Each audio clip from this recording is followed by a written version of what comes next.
Harold Reynolds here on the Rich Eisen Show. How are you, HR? I'm doing good, Rich. Good morning, my man. Yeah, what do you How think? you doing? I'm doing great. What do you think the Cubs' chances are right now? Let's get right down to brass tacks, Harold. Well, I think it's pretty good. I mean, you're lined up with Jake Arrieta going tomorrow's Game 6, and then if you get to Game 7, you got Hendricks and really Johnny Holstaff that day, but Hendricks has started. So it looks good. I mean, it's better than it was yesterday. But, Yes.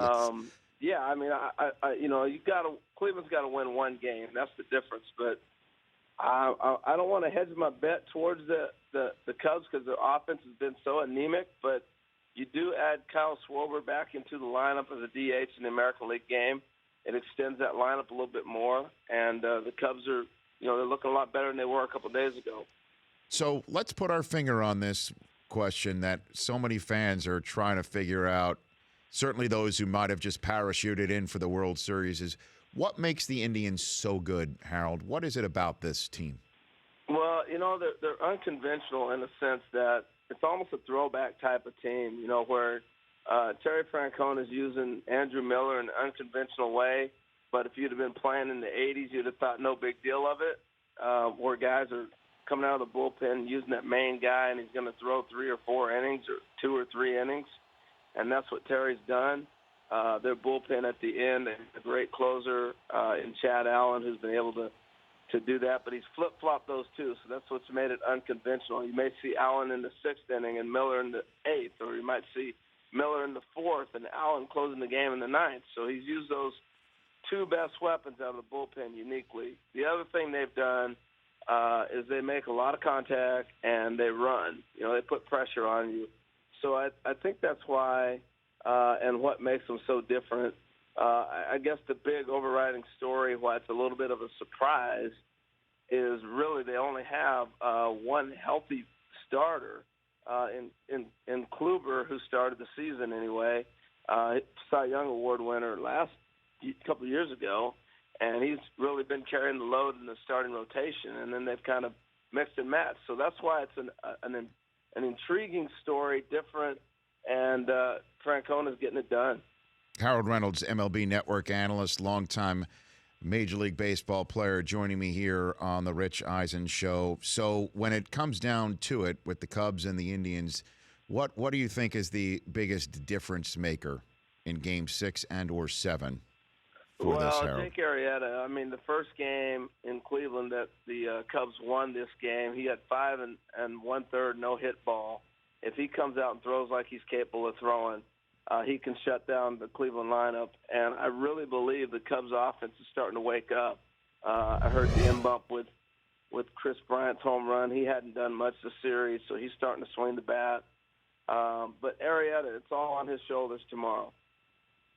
So I'd let the show off, Harold, by saying that in the times that I've been, watching baseball, and obviously in the 7 years that I covered baseball, 5 World Series with ESPN, the fact that the Indians went into Wrigley and took that 3-game series, if you just want to break out games 3, 4, and 5 as a just 3-game series, it's the most impressive series win I've ever seen. That they were able to go into that spot with those intangibles and win those first 2 games and damn near pull off the whole sweep of it all to win the whole World Series. That's the most impressive wins I've ever witnessed. What would you say to that, Harold? I'm right there with you, and I guess what makes it that way is the atmosphere. We've done a lot of World Series together, and I've been to a lot of them. I don't think I've been in the atmosphere like that since the Red Sox were at the World Series for the first time since their curse was broken. It was an amazing atmosphere. Just loud. If you've ever been to Fenway Park, anybody listening, it is the most intimate park in baseball right now. And the whole area around there, Wrigleyville, people were so excited about having a World Series game. It's been 71 years. And it was just jacked off the charts. They were so fired up. And what an atmosphere it was. And the Indians came in and just sucked the life right out of it. Winning the first game, getting out in front.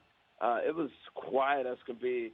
So last night after Bryant's home run, the place went crazy. And, you saw the intimidation of a venue like that. So for the Indians to go into there, that crazy ruckus environment to win 2 games speaks a lot about their team. So what do you think's going to happen, HR? What do you think? I think we're going to 7. I really do. Then you flip a coin. I have no idea what's going to happen in Game 7, but I think the Cubs are going to win tomorrow, Game 6, and we're going to a 7.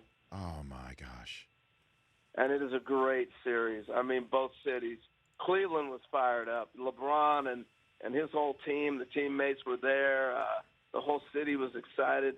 What was unique about the other day in Cleveland, the Cavaliers were getting their rings. And, that arena is probably only 2 blocks or a block apart from the stadium. So the whole area was nuts. And I'm sure the atmosphere will be amazing again. Enjoy it, Harold. We'll chat soon. Thanks for calling in. Okay, Rich. Thank you, my man. Thanks for having me on. Always. And no Raiders. How about that Bay Area team? Let me tell you, we talked about him the last segment, Harold. Derek Carr is one of those guys that you could. He's fast in the conversation of, forget about MVP this year, the guy that you'd want to build a team around. That's the guy. Tell it was coming last year, and he's got that leadership. You can see it. I love his enthusiasm. I love how he gets in guys' faces and encourages guys. He's a stud, man. Yeah, Jack's doing it right. Jack Del Rio's built that thing. And the only question will be, will they be in Vegas or will they stay in Oakland? Silver and blackjack, Harold. I think that's where they might wind up, but Silver and blackjack, I get it. Yeah. Pretty good. I hadn't heard that. Yeah. Just, stick that one in your quiver, Just enjoy it. I will keep that one. You got it, Harold. You take care. That's Harold Reynolds here on The Rich Eisen Show. The Rich Eisen Show, weekdays at noon Eastern on Audience.